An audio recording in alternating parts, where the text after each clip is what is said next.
Bonsoir à tous, bonsoir à toutes, bienvenue dans Tailgate, l'émission 100% NFL des équipes de The Free Agent. On va quand même donner l'honneur à notre invité de présenter un petit peu le fan club français des New England Patriots, un fan club qui est homologué en plus par la NFL et par les Pats, Cédric. C'est ça, c'est un fan club donc, qui a été créé en 2006 par notre cher président psychopathe, donc un des premiers fans français quelque part. Alors je sais pas si c'était le premier fan français, bien évidemment que non, mais voilà, il a été extrêmement actif, mais beaucoup branché au niveau de la communauté des Patriots en France, et c'est lui qui a créé le fan club donc voilà depuis 2006, et on essaye de fédérer un maximum de fans des Pats. Ça à travers nos réseaux, à travers le fait aussi des discussions en live, tous ensemble pour partager notre passion autour des Patriots, et puis autour de débats enflammés, pour chacun argumente sur qu'est-ce qu'il aime pas, pourquoi, etc. Voilà. Vous On est êtes présent, fait vous êtes sur présent différents sur supports, de ouais, contenu. donc il y a Twitter, YouTube, Twitter, Facebook, Instagram. C'est ça. Alors, c'est ça. Twitter, Instagram, principalement la page Facebook a été à l'origine de tout ça. Donc, plus de D'accord. 2000 membres de page, par exemple, Facebook. Voilà. Et puis après, Twitter, Instagram, une chaîne YouTube où on faisait des podcasts, là, qu'on a un peu mis en stand-by, mais on espère reprendre bientôt. Voilà. On faisait aussi, pendant quelques années, on a fait pas mal de podcasts. On a même commenté un live en match, qui était d'ailleurs un Patriot Beats, pour l'histoire. Ah, ouais. Voilà. Dieu sait si ça nous connaît, les commentaires en direct, hein, Mika. Exactement, ouais, c'est vrai. Nous avons la semaine dernière à notre actif 7h39 précisément de live pendant Thanksgiving pour commenter les deux matchs. On n'a pas commenté les Patriots, on a commenté les deux autres, mais on n'avait pas fait les Patriots la semaine dernière. Et donc, si sur Twitter, Facebook ou Instagram, vous tapez FCFNEP, Fan Club Français des New England Patriots, vous allez tomber sur leur page et nous vous invitons bien évidemment à aller vous abonner à leurs réseaux sociaux. On va parler maintenant de la saison des Patriots. On rappelle qu'on est avec notre invité, le Cédric du fan club français des New England Patriots. Cédric, cette saison des Pats, pour l'instant, on est à 6 victoires, 5 défaites, si je ne dis pas de bêtises. Un début de saison compliqué, avec plus de défaites que de victoires, et une deuxième partie qui semble aller dans le bon sens. Tu l'as dit tout à l'heure, même cette défaite contre les Vikings était porteuse d'espoir, et on va te faire la grâce de ne pas revenir sur le touchdown d'Hunter Henry pour pas remuer le couteau dans la plaie. Est-ce que la saison des Pats, pour toi, pour l'instant, tu la vois comme une saison frustrante ou comme une saison porteuse d'espoir pour l'avenir? Alors, je vous aurais dit avant la bye week, frustrante, parce que quelque part, Jones, effectivement, après sa première saison, on avait des espoirs de se dire de pouvoir construire quelque chose avec lui. En tout cas, la franchise pouvait espérer construire quelque chose avec lui et aller de l'avant. Il y a eu ce qu'il y a eu, c'est-à-dire notamment le départ de Mike Daniel, donc il a fallu refondre un playbook, et là, c'est un avis purement personnel, la très bonne idée d'impliquer Jones dans le playbook, ce qui fait qu'il a fait une première partie de saison où il s'est plus concentré à repasser les joueurs plutôt qu'à lire la défense adverse. Donc, ce qui l'a extrêmement mis en difficulté au point que il y avait des débats, que ce soit avec les fans, à travers, notamment au sein de Fan Club, il y a eu beaucoup de débats animés, de mettre en place le rookie Bailey Zappe. Jones a cette qualité qui travaille, qui sait travailler, et en tout cas, voilà, c'est un gros bosseur, donc il s'est beaucoup remis en question. Donc, depuis la bye week, on voit Jones retrouver ses qualités quelque part. Il a encore des travers de précipitation, donc on va voir ce que ça va donner sur cette fin de saison, et on l'espère, bien sûr, aller faire un petit tour en playoff, passer un petit coucou, et voir ce qu'on va pouvoir donner par la suite. On sait que la défense, elle est là, elle est toujours présente, et ça, on peut être rassuré avec les coaching staff qu'on a. Maintenant, c'est effectivement l'attaque qui est gros sujet à question pour savoir si effectivement on est sur quelque chose de positif, ou si on est encore sur l'incertain parce qu'on n'arrive pas à avoir une attaque performante. C'est la fin de la saison qui nous dira si c'est vraiment frustrant ou si elle est motif d'espoir pour la suite. Toi, Mika, enfin Cédric nous parlait à l'instant de Matt Jones. Est-ce que pour toi, et je prendrai l'avis de Cédric bien évidemment après, mais est-ce que Matt Jones, c'est le futur de la franchise des Patriots. Est-ce que tu le vois rester longtemps? Est-ce que tu le vois vraiment Il a l'air plutôt bien. L'an dernier, on le disait, dans le système de Bill Belichick, il lui faisait faire ce qu'il savait faire. C'est pas quelqu'un qui va lancer 400 yards par match, mais c'est quelqu'un qui, en taux de passe complété, était plutôt intéressant. Est-ce que Matt Jones, tu le vois vraiment comme le quarterback d'avenir pour les Patriots? Alors, l'année dernière, je t'aurais répondu oui, parce que j'avais été très convaincu par sa première saison. Je trouvais effectivement qu'il collait très très bien au système Patriots. Donc voilà, j'étais assez convaincu de lui. Cette année, je suis un peu moins convaincu. C'est pas pour autant que je pense pas qu'il soit le futur de la franchise. Après, moi j'ai toujours ce truc avec les Patriots de me dire est-ce que c'est pas Belichick finalement qui rend et son système qui rend tous ces joueurs on va dire meilleurs que peut-être que ce qu'ils sont réellement. Ça veut pas dire qu'il a pas des bons joueurs, hein. Il a d'excellents joueurs à certains postes, mais c'est vrai que des joueurs comme Mac Jones, je me dis toujours, s'il était ailleurs, est-ce que ça marcherait mieux ou moins bien? J'ai quand même tendance à penser que c'est Belichick qui, justement, le rend, on va dire, bon. Et ma vraie crainte pour les Patriots, mais je pense que c'est la crainte de toute façon de tous les fans, c'est l'après Belichick, parce que Belichick, il est quand même en fin de carrière. Je pense pas qu'il va coacher encore pendant 10 ans. Donc, c'est vrai que je me demande ce que va devenir en fait la franchise une fois que Belichick va partir. Et même si tu as Mac Jones, est-ce qu'on va réussir à garder ce cap du côté de New England? Je ne sais pas. Parce qu'ils vont quand même perdre celui qui, pour moi, est le meilleur coach de toute façon des 25 dernières années, quoi. Alors, du coup, Cédric, tu vas avoir une double question, puisqu'il y a la mienne plus celle de Mika. Matt Jones est-il le futur de la franchise? Et comment faire sans Bill Belichick? Alors, je vais essayer d'y répondre. Alors, il y a en même temps, permet de répondre à ce que tu disais. Bill, effectivement, sublime les joueurs, mais côté défense, pas forcément côté attaque. Il a eu Tom Brady qui a fait aujourd'hui, et il a eu des coordinateurs avec lui qui ont permis aussi aux équipes et aux coachs de mettre en place des belles attaques. Forcément, quand on a un Tom Brady, c'est toujours plus facile. Donc il y a ce côté-là. Bill impose un cadre au sein de la franchise et travaille notamment avec les équipes défensives pour faire en sorte qu'il y ait toujours eu des défenses extrêmement performantes. On voit encore cette saison, c'est une très bonne défense qu'il y a chez les Patriots. Maintenant, Jones étant, est-ce que c'est l'avenir de la franchise?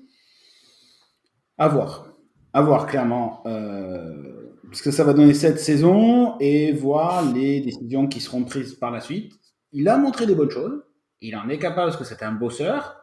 Après, il lui manque vraiment ce côté et qui fait que ça peut être difficile d'avoir un côté, un avenir. C'est que c'est pas forcément quelqu'un hyper serein. Il sait pas se débarrasser d'un ballon, te dire bon, le jeu il est perdu, hop, je l'envoie en touche, terminé, merci, au revoir.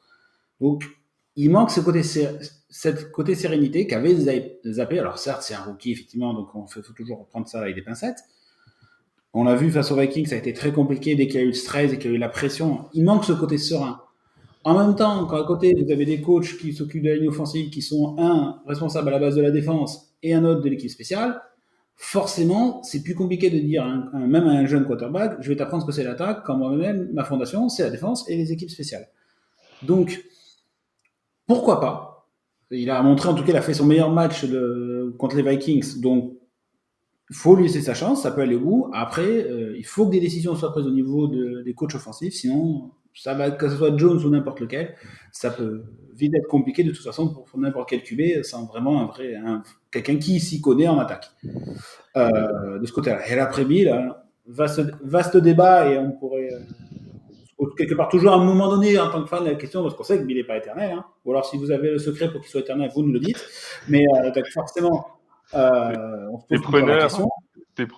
On se pose toujours la question quand on voit les départs des coachs quelque part, parce qu'on se dit mais peut-être que lui travaillait pour mais peut-être que lui aurait pu, par exemple à Flores, pareil. Enfin voilà, il y en a plein des comme ça. Et au final, quand on voit dans d'autres franchises, ça marche pas si bien que ça. Donc, est-ce que quelque part la suite, ça sera son fils? Par exemple, est-ce que Jérôme Maillot, mais Maillot, à mon avis, il risque de prendre la poste de head coach à la fin de la saison. Est-ce que c'est quelqu'un d'autre qu'on n'a toujours pas vu en interne? On va dire que les probabilités qu'on a comme ça tout de suite, ça serait son fils qui prendrait la continuité. Maintenant, après, faut prendre ce qu'il y a à prendre, voir là, et puis après, on ne sait pas ce qui peut se passer. Il peut se passer tellement de choses, comment ça va se passer, et puis il prendra la décision forcément de qui va lui succéder quelque part, pour garder ce cadre qu'il a imposé au sein de la franchise. Et de toute façon, le propriétaire Kraft considère les Patriots comme une grande famille, donc il y aura mécaniquement une continuité. La question est de ne pas se planter, c'est sûr. C'est sûr que quand on voyait à l'époque, il y a quelques années, la grosse signature du contrat de McDaniels, il s'est dit, oh là là, est-ce que c'est pas lui qui va prendre la franchise au départ de Bills quand il avait signé son gros contrat de 5 ans?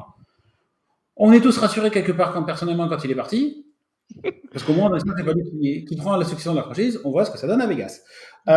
Donc, après, on ne sait pas. Là, on prend plaisir à regarder les Patriots, à en profiter au maximum. Quand on a un GOAT, que ce soit en coach, que ce soit en joueur, on prend juste plaisir à se régaler, à voir les Pats se jouer. Alors oui, ça peut être frustrant quand ils perdent, parce qu'on aimerait les revoir au top après de nombreuses années en haut de la ligue.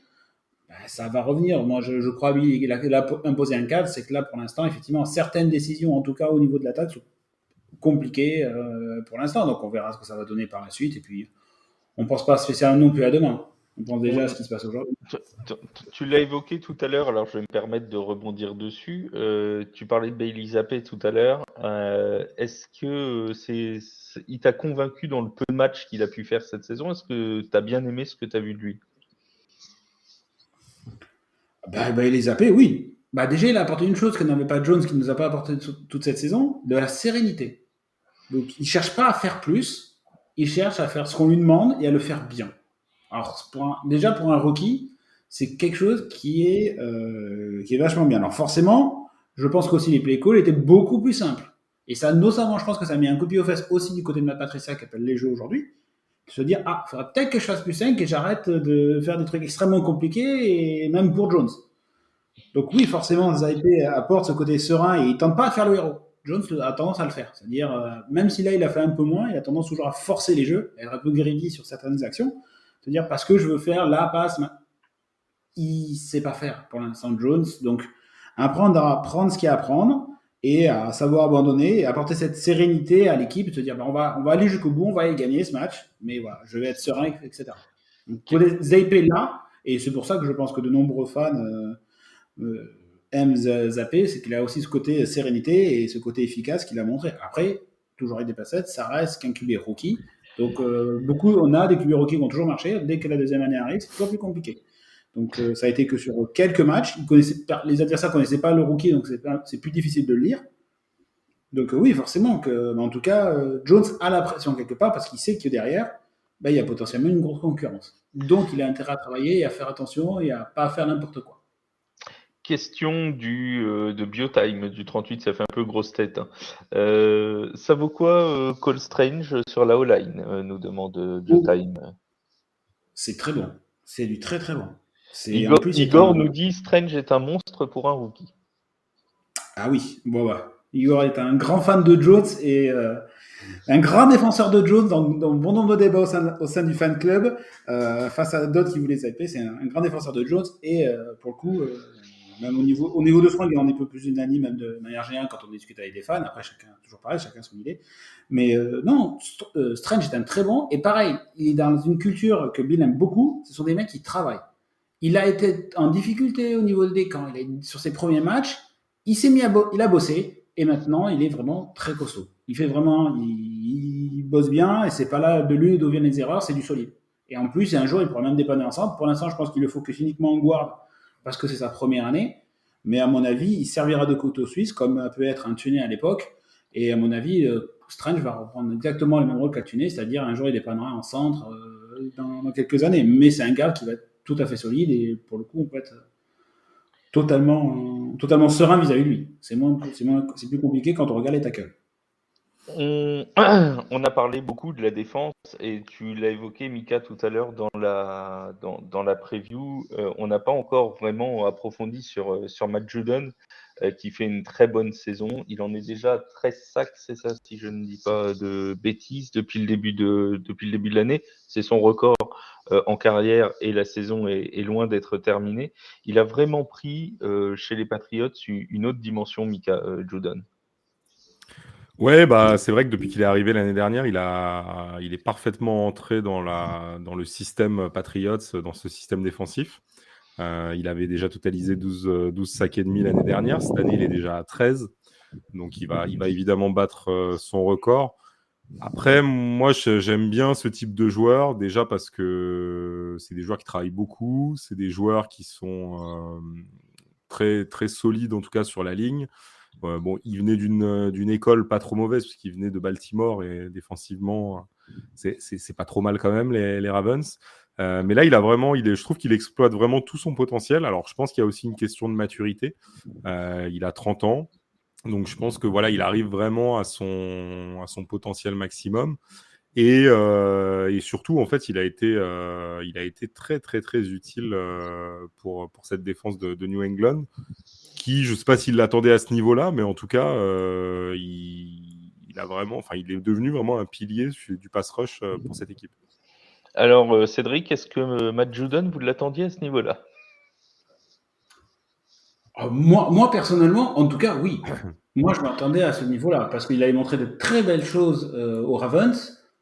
Et pour le coup, avec un coach comme Bill Belichick, mettre en grandeur, en plus des joueurs là avec des talents, déjà, forcément, il met des joueurs qui ont un peu moins de talent. Alors, Ken Jordan qui a beaucoup de talent au niveau du pass rush, complètement, il rentre complètement dans le système de défense de Bill. Là, pour le coup, oui, moi je m'attendais. D'autres fans on dira au contraire absolument tout l'inverse, c'est-à-dire il rentrera jamais dans le système. Des fans des Patriots, et pour le coup, Bill aujourd'hui et Jordan leur fait bien en dire. Donc non, pour le coup, Jordan, c'est quelque chose, c'est une belle surprise, c'est même pas une belle surprise, c'est une belle satisfaction pour le coup de la saison. On est très content de l'avoir de ce côté-là. Surtout que ça manquait depuis des années un pass rush aux Patriots. Apparemment, Igor nous dit que c'est le chouchou du fan club. C'est vrai? C'est vrai. C'est vrai que, bon, en tout cas, il fait tellement une belle saison que forcément, il y en a beaucoup au sein du fan club, en tout cas, qui en sont très, très grands fans. Alors, je ne suis pas membre du fan club des Patriots, donc je ne savais pas. J'ai posé la question sans savoir qu'il était le chouchou du fan club. Ce n'était pas. En tout cas, c'est un des joueurs préférés, forcément, cette saison. C'est un des meilleurs joueurs de la saison en plus, donc forcément. Et puis, aller rusher un quarterback quand on fait des sacs, forcément, ça tire quelque part la grandeur des fans. Forcément, c'est quelqu'un qui est forcément très apprécié. Je resalue tous ceux qui sont avec nous dans le chat. Juste Sandrine Dmitrijevic, j'espère que je n'ai pas écorché son nom, Fafa, Nico, Igor, tous ceux qui sont là, merci de votre présence. Oui, vas-y Mika, tu voulais dire quelque chose? Non, défensivement, j'avais juste une mention spéciale, moi, de mon côté, pour un joueur que j'aime bien, qui est Kyle Duggar, le safety. Que j'apprécie vraiment, en tout cas, ce joueur dans le système défensif des Patriots. Et il avait fait une saison que j'avais trouvé vraiment très bonne l'année dernière. Je l'ai un petit peu moins suivi cette année, mais en tout cas, c'est vraiment un joueur que je trouve très bon et surtout avec une grosse polyvalence. On a une nouvelle question. On a vu les limites de l'attaque coachée par Patricia. Quel coordinateur offensif pour l'année prochaine, Cédric? Bill O'Brien? Ah bah c'est que sur le papier forcément c'est qui était en tout cas sur le papier ça pouvait être un des favoris, ancien coordinateur offensif des Patriots, travaille à Alabama, les deux coachs s'appréciaient beaucoup entre Alabama et Patriots, forcément il aurait pu dire bon est-ce que tu veux récupérer le coordinateur, c'était au départ quelque part beaucoup la rumeur l'annonçait comme un retour, forcément que à la fin de la saison vu la saison qui est en train de tourner et s'il se reforce en coordinateur offensif, le nom de Bill O'Brien, il sera forcément. Après, est-ce que ça sera lui, est-ce que ça sera en interne? Ça peut arriver Et maintenant. il faut saluer quand même son très bon travail du côté de Houston. Ah oui, ça a été. Mais comme tout, c'est comme. Donc, il colle bien, hein, les coachs qui sont pas bons head coach, mais qui sont bons en coordinateur offensif. On a eu McDaniels. Non, mais c'est vrai. Non, mais c'est vrai que lui, c'est assez fou quand même ce qu'il a fait du côté des Texans. Il a pratiquement démantelé l'équipe. Patricia était pas mal non plus côté des Lions. Alors, il n'avait pas C'est vrai. forcément le niveau machin. Il n'avait pas les mêmes talents. Non, il n'avait pas le même talent. Après, Alors, Joe Judge, c'est pareil côté des Giants. Non, quelques-uns comme ça pour recycler, etc. Donc, mais après, C'est vrai. s'ils sont bons dans leur spécialité, il n'y a pas de souci. Au contraire, Judge a été un très bon coordinateur des équipes spéciales à l'époque quand il était chez Patriots, par exemple. Après, j'ai plus de doutes sur, effectivement, en tant que coach de quarterback. Mais Après, il y a toujours cette volonté aussi de s'essayer un jour ou l'autre pour les coordinateurs à un poste de head coach. Je dirais que c'est plutôt naturel et normal. Et bon, après, évidemment, tout le monde n'a pas le même succès dans ce rôle-là. C'est ça. Et le prochain qui sera départ, ça sera Mayo, qui partira, je pense, pour un coach de head coach, à mon avis, à la saison prochaine. Ouais. Igor nous dit certains coordinateurs offensifs ne sont pas faits pour être head coach. Alors ça, c'est une certitude, mais ça vaut aussi pour des coordinateurs défensifs. Je ne vise personne, hein, bien évidemment. Mika connaît mon amour des Saints de la Nouvelle-Orléans. Je ne vise personne en parlant de coordinateurs défensifs qui ne sont pas forcément faits pour être coach. On passe aux playoffs. Les playoffs sont-ils toujours envisageables pour les Patriots cette saison? Avant ta réponse, Cédric, je rappelle le calendrier restant pour les Patriots. Ils reçoivent donc les Bills ce soir. Ils se déplacent ensuite chez les Cardinals, puis chez les Riders, pour retrouver une ancienne connaissance, n'est-ce pas? Enfin, s'il est toujours en poste à ce moment-là, mais normalement oui, vu le prix qui coûte. Ensuite, les Bengals à la maison, réception des Dolphins et déplacement pour finir chez les Bills. Est-ce que les playoffs sont encore envisageables, mon cher Cédric? Oui, bien sûr qu'ils sont encore envisageables. De mémoire, si je ne dis pas de bêtises, il faudrait 4 victoires sur les 6 derniers matchs pour que les Patriots soient en playoff. Ce qui est quand on voit le calendrier, ce qui est tout à fait possible. Il faut gagner à la maison et puis il fallait faire un résultat du côté des Cardinals. Soit les Cardinals, soit les Riders, ça doit être jouable, ça doit être prenable. Largement. Normalement, ça doit pouvoir se faire, Cardinals, machin. De toute façon, les Raiders, j'ai cru lire qu'ils n'avaient pas l'argent de toute façon pour virer McDaniels. Même non, c'est ça, je te le confirme. Ils ont pas, alors, on a fait un podcast il y a 2 semaines avec Yaya, qu'on salue, qui est un de nos consultants d'habitude également, sur les coachs en danger. Effectivement, on en parlait, Josh McDaniels, de toute façon, ils n'ont pas l'argent pour le virer maintenant, donc de toute façon, le problème est réglé. Ils vont pas le renvoyer, donc ils vont continuer avec. On verra ce que ça donne. Mika, toi, les playoffs, tu vois les Pats en playoffs à la fin de saison?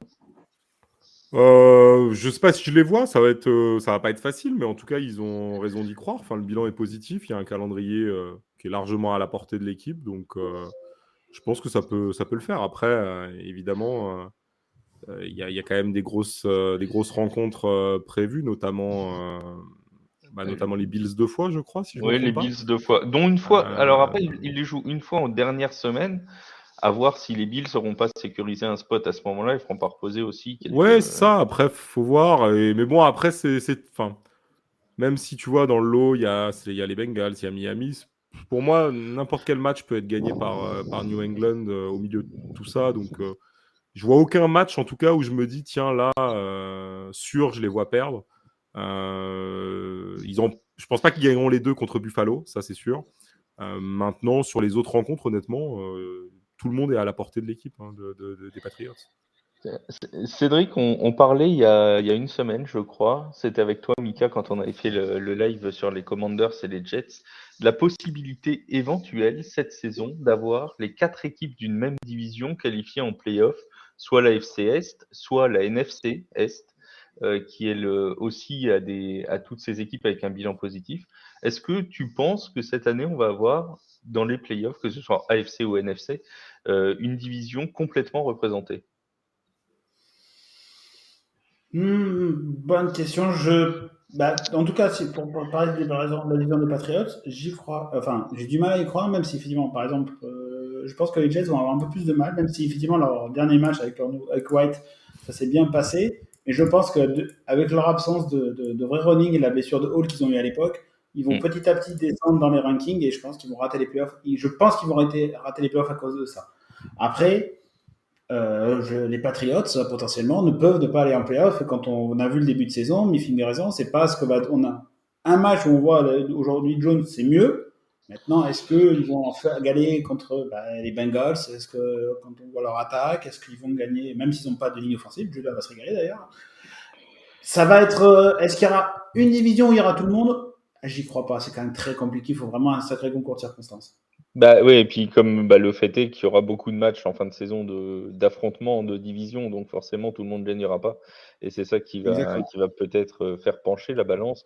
Bon, après 3 en NFC Est ou même en AFC Est, c'est fortement possible. 4, effectivement, ça semble compliqué. Est-ce que Cédric, tu as quelque chose à ajouter sur la saison des Patriots ou est-ce que nous avons été complets? Non, je pense que c'est.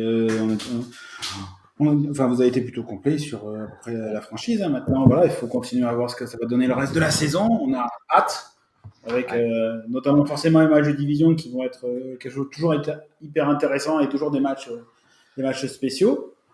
Puis on va voir ce que ça va donner. De toute façon, hâte de voir ce que va donner Jones maintenant sur les prochains matchs, parce qu'il sait qu'il a de la pression, ça va mieux. Maintenant, on va voir ce que ça va donner. On sait que la défense sera là et que ça est déjà une satisfaction de cette saison. Maintenant, le but, c'est qu'il y ait quelque chose en attaque pour espérer un avenir radieux. Et voilà. Et puis, aller se régaler en playoff, toujours revoir un match de playoff et puis y faire bonne figure. La fin de saison des Patriots sera certainement plus excitante que la fin de saison de nos franchises respectives, mon cher Mika. En parlant de nos franchises respectives, parlons quelques petits instants d'Aaron Rodgers, qui nous a dit aujourd'hui qu'il considérait comme éventuellement possible, non pas d'être mis sur le banc, mais que si la discussion avait lieu, ça ne le choquerait pas. Je sais que tu m'as déjà répondu mardi, mais pour ceux qui n'ont pas entendu le podcast, tu vas pouvoir nous refaire ta réponse. Est-ce que tu penses qu'il faut donner sa chance à Love? Alors, moi, il m'a pas convaincu, Love, comme je l'avais expliqué en début de semaine. Love, depuis qu'il est arrivé à Green Bay, m'a jamais convaincu. J'ai pas encore vu un match de lui où je me suis dit, tiens, on tient peut-être notre futur quarterback. Après, je rappelle que Rodgers, quand il est arrivé, il est resté comme ça sur le banc aussi pendant quelques saisons, avant de prendre le poste de titulaire de Brett Favre.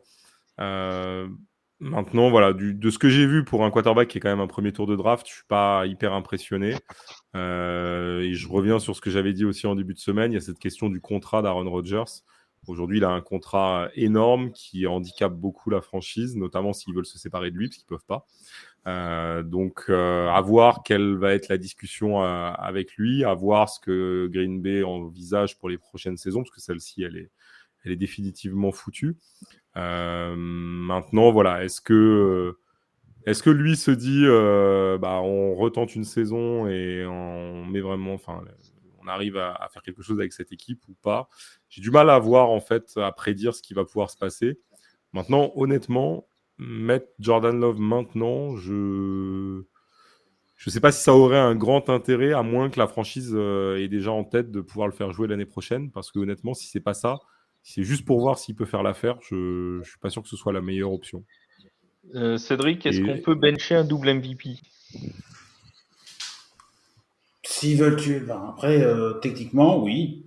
S'ils n'ont plus rien à espérer, maintenant, après, bencher Rodgers, ça a tout un symbole, quelque part. Soit tu le mets parce que en fait, c'est une blessure, sous motif de la blessure, mais te dire bencher pour mettre une saison off, je n'y crois pas. Mais ce qui est difficile à lire du côté des Packers, c'est ils font le départ de Jones, mais ils se renforcent pas au poste de receveur, et du coup, ils se gardent quand même un QB comme Aaron Rodgers dans une espèce d'incertitude.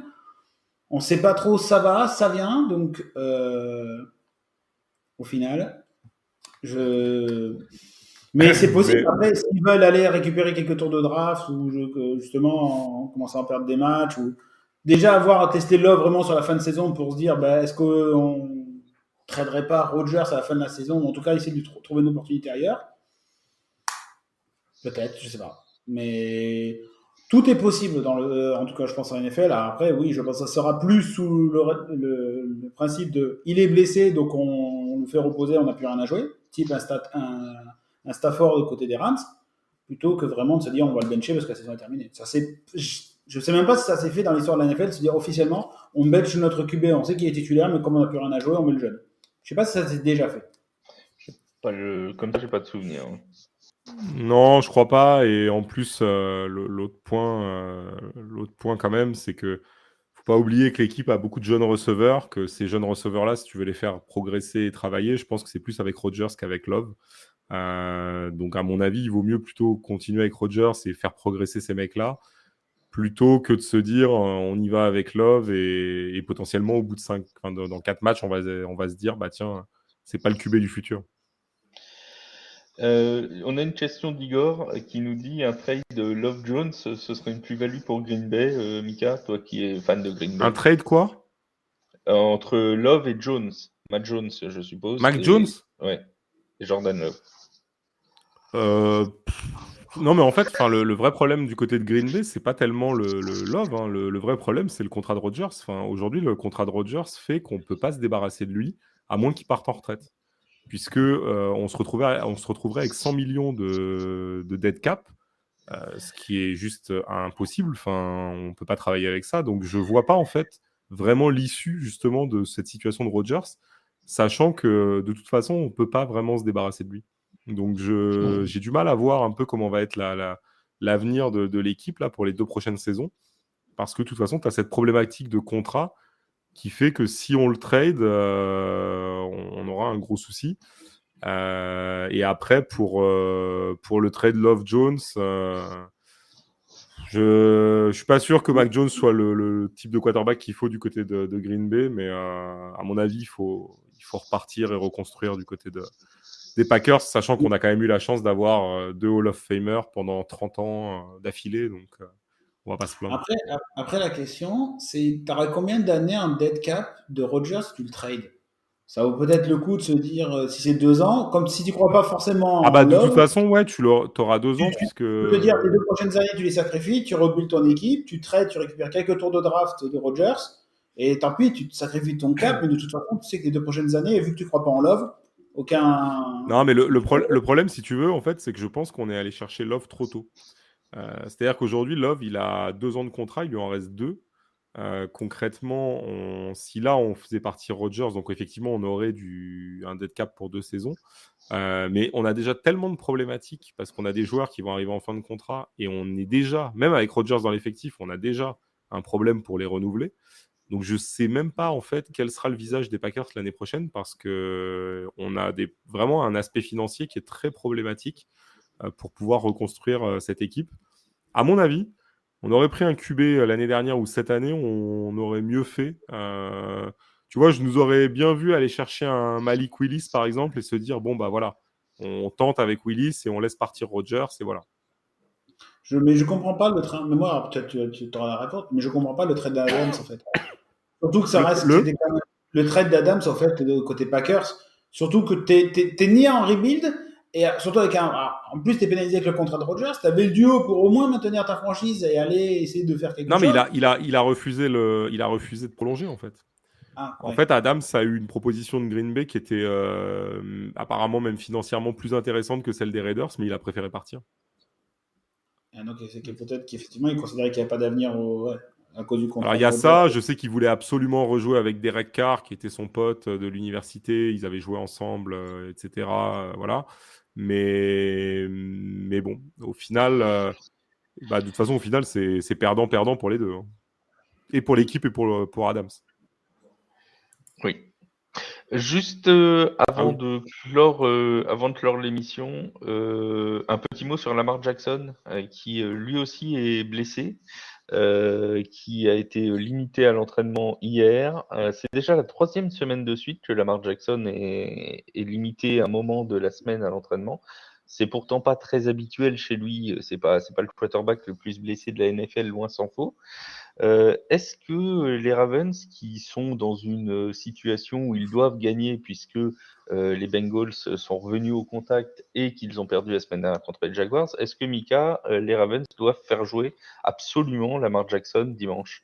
On rappelle que le match est contre les Broncos de Denver, donc il y a quand même normalement un peu de marge. Ouais, je crois pas qu'ils aient besoin de le faire jouer. La situation au classement est plutôt OK pour les Ravens. Ils sont à 7 victoires, 4 défaites.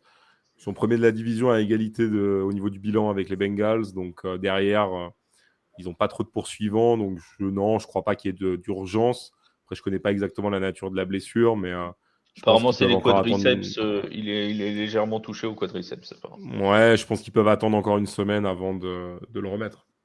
Toi, Cédric, pareil, tu le laisserais se reposer une semaine pour la fin de saison, pour être sûr pour la fin de saison? Tu peux le reposer après. Tu as des difficultés quand même en poste de running back pour prendre la relève. Tu as que Gus Edwards. J.K. Dobbins est quand même encore out. Ouais. Je crois pas qu'il revienne la semaine prochaine. Donc tu Non. te retrouves quand même avec très peu d'armes au final.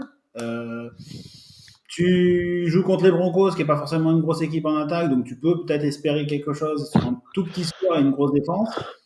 Mais après, de mémoire, Lamar Jackson, il joue son contrat. Donc à mon avis, un joueur sous contrat, il va se forcer pour essayer de jouer. Alors, le Je crois match. qu'il est en free agent de mémoire, c'est ça? Ou il doit signer son contrat à la fin de la saison. Donc, Ouais, Ah bah oui, oui. après Oui, oui. non, il est free agent, mais après, il joue pas vraiment son contrat. Il y a des contrats, je pense qu'il en aura plein sur la oui, table. oui, je pense aussi. Après, je pense que c'est des types de quarterbacks qui ont vraiment vite envie de jouer, surtout que c'est des Ça, oui, coureurs, par ils contre, ouais, je suis ont entièrement d'accord avec vraiment toi. envie et je pense qu'ils vont prendre, ils devraient, je pense qu'ils vont prendre le risque de le faire jouer. En tout cas, si jamais Lamar Jackson ne joue pas dimanche et qu'on a un match entre les Broncos et les Ravens sans Lamar Jackson, je pense qu'on est sur un très très bon match à regarder, quoi. Je pense qu'on sera peut-être sur le match de l'année offensivement. Peut-être un match nul, hein. Peut-être un 0-0 même. Ah oui, peut-être. Dieu sait si Cédric pourrait nous parler de matchs emballants offensivement comme celui d'il y a quelques semaines entre les Patriots et les Jets. Mais, Oula, mais là, oula, mais là oula. je pense qu'un Broncos Ravens sans Lamar Jackson, on serait sur du gros niveau, je pense. Apparemment, Jackson est revenu à l'entraînement aujourd'hui. Ah bon, bah s'il est revenu à l'entraînement, voilà, Et tu donc, vois. il serait bon apparemment pour ce week-end. Mais en fait, il fait ça ça fait 3 semaines de suite il y a 1 ou 2 C'est jours ça. où il s'entraîne pas et donc bon, c'est un peu bizarre. Bon, Donc de toute voilà. façon, les injury reports maintenant en NFL, de toute façon, il faut regarder que ceux du jeudi ou du vendredi. Le Oui, reste, c'est ça, c'est ah, mais je suis à moitié blessé, je participe pas. c'est ça. Alors, Bon surtout alors quand, ouais, surtout quand si vous vous intéressez en fantasy, alors là, il faut jamais regarder ce qui se passe en début de semaine. Jamais. C'est exactement ça. vendredi dernier, il avait été absent, je crois, mais c'était pour une maladie. Il était un peu malade, Lamar Jackson, de mémoire, hein, si je dis pas de bêtises. Merci beaucoup, Mika, d'avoir été avec nous et surtout un grand merci à Cédric. N'oubliez pas d'aller suivre sur les réseaux sociaux tout ce que fait le fan club français des New England Patriots. Merci Cédric, c'était un vrai plaisir de discuter avec toi de ta franchise ce soir. Merci encore pour l'invitation. On se retrouve, nous, pour parler de NFL dimanche 17h30. On ne change pas l'horaire, on s'en fiche complètement qu'il y ait un match de l'équipe de France à 16h de soccer. Nous, on parle football américain. Donc, ce sera à 17h30, Tailgate, comme tous les dimanches, pour parler des matchs de la Red Zone. Tous les matchs analysés les uns après les autres, comme vous en avez l'habitude. C'est sur YouTube, c'est sur Twitch.